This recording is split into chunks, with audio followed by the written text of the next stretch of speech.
ಹೊಳೆನರಸೀಪುರ ಕೇಸ್ನಲ್ಲಿ ರೇವಣ್ಣಂಗೆ ಟೆನ್ಷನ್ನು ಆದೇಶವನ್ನ ಕಾಯ್ದಿರಿಸಿರುವ 42ನೇ ACMM court ಜಾಮೀನು ಸಿಗುತ್ತೋ ಇಲ್ವೋ ಎಂಬ ಆತಂಕದಲ್ಲಿ ರೇವಣ್ಣ ಇದ್ದಾರೆ. ಹೊಳೆನರಸೀಪುರ ಕೇಸ್ನಲ್ಲಿ ಟೆನ್ಷನ್ ಶುರುವಾಗಿದೆ. ಜಾಮೀನು ಸಿಗುತ್ತೋ ಇಲ್ವೋ ಎಂಬ ಆತಂಕದಲ್ಲಿ ರೇವಣ್ಣ ಇದ್ದಾರೆ.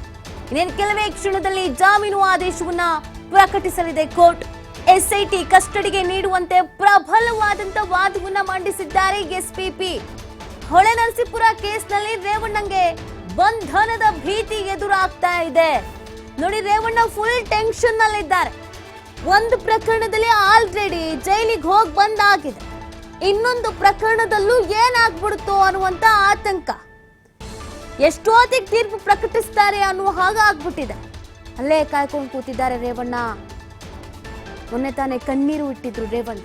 ಈ ಹಿಂದೆ ಕೂಡ ಜಾಮೀನು ಅರ್ಜಿ ವಿಚಾರಣೆ ಸಂದರ್ಭದಲ್ಲಿ ರಿಜೆಕ್ಟ್ ಆದಾಗ ಕಣ್ಣೀರು ಹಾಕಿದ್ರು. ಈಗ ಮತ್ತೆ ಸಂಕಷ್ಟ ಮುಂದುವರಿತಾ ಇದೆ. ಜಾಮೀನು ಸಿಗುತ್ತೋ ಇಲ್ವೋ, ಏನಾದ್ರೂ ಮತ್ತೆ ವಾಪಸ್ ಎಸ್ಐಟಿ ಕಸ್ಟಡಿಗೆ ಕೊಟ್ಟು ಬಿಡ್ತಾರೋ ಏನೋ ಅನ್ನುವಂತ ಟೆನ್ಷನ್ ನಲ್ಲಿ ರೇವಣ್ಣ ಇದ್ದಾರೆ. ಎಸ್ಐಟಿ ಕಸ್ಟಡಿಗೆ ನೀಡುವಂತೆ ಪ್ರಬಲವಾದಂತ ವಾದವನ್ನ ಮಂಡಿಸಲಾಗಿದೆ.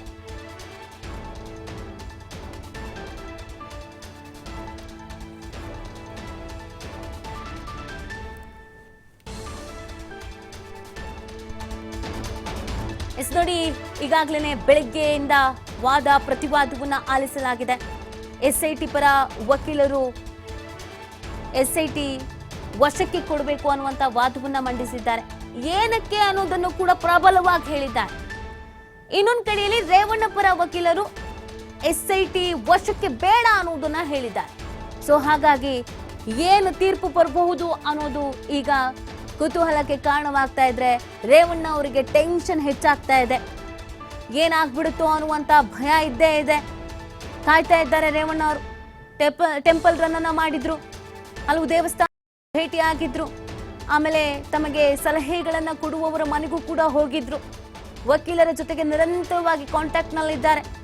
ಏನೆಲ್ಲ ಕಾನೂನಾತ್ಮಕ ಹೋರಾಟಗಳನ್ನ ಮಾಡಬಹುದು ಎಲ್ಲದ್ರ ಬಗ್ಗೆ ಮಾಹಿತಿನ ಪಡ್ಕೊಳ್ತಾ ಇದ್ರು. ಈ ಒಂದು ಸಂದಿಗ್ಧ ಪರಿಸ್ಥಿತಿಯಿಂದ ಹೊರಗೆ ಬರೋದು ಹೇಗೆ ಅನ್ನೋ ಪ್ರಶ್ನೆ. ಆದ್ರೆ ಎಸ್ಐಟಿ ಅಧಿಕಾರಿಗಳು ಬಿಡ್ತಾ ಇಲ್ಲ. ತನಿಖೆ ಆಗಬೇಕು, ನ್ಯಾಯ ಸಿಗಬೇಕು. ಅನೇಕ ಪ್ರಕರಣಗಳಿಗಿದೆ. ಎಲ್ಲ ಪ್ರಕರಣದ ತನಿಖೆ ಚುರುಕು ಪಡ್ಕೊಳ್ತಾ ಇದೆ. ಈಗಾಗಲೇ ಈ ಪ್ರಕರಣಕ್ಕೆ ಸಂಬಂಧಪಟ್ಟಂತೆ ಹಲವು ಆರೋಪಿಗಳನ್ನ ವಶಕ್ಕೆ ಪಡ್ಕೊಳ್ಳಲಾಗಿದೆ. ಅವರನ್ನು ಕೂಡ ವಿಚಾರಣೆಗೆ ಒಳಪಡಿಸಲಾಗಿದೆ. ವಿಚಾರಣೆಯನ್ನ ನಡೆಸಲಾಗ್ತಾ ಇದೆ. ಸಂತ್ರಸ್ತೆಯ ಹೇಳಿಕೆ ಏನಾಗಿದೆ, ಸಂತ್ರಸ್ತೆ ಏನ್ ಆರೋಪ ಮಾಡಿದ್ದಾರೆ, ಏನ್ ಮೇನ್ ಲೀಡ್ ಸಿಕ್ಕಿದೆ, ಇನ್ನು ಏನೇನ್ ತನಿಖೆ ಆಗ್ಬೇಕಾಗಿದೆ, ಎಲ್ಲದರ ಬಗ್ಗೆ ಕೂಡ ಗಮನ ಹರಿಸಲಾಗ್ತಾ ಇದೆ.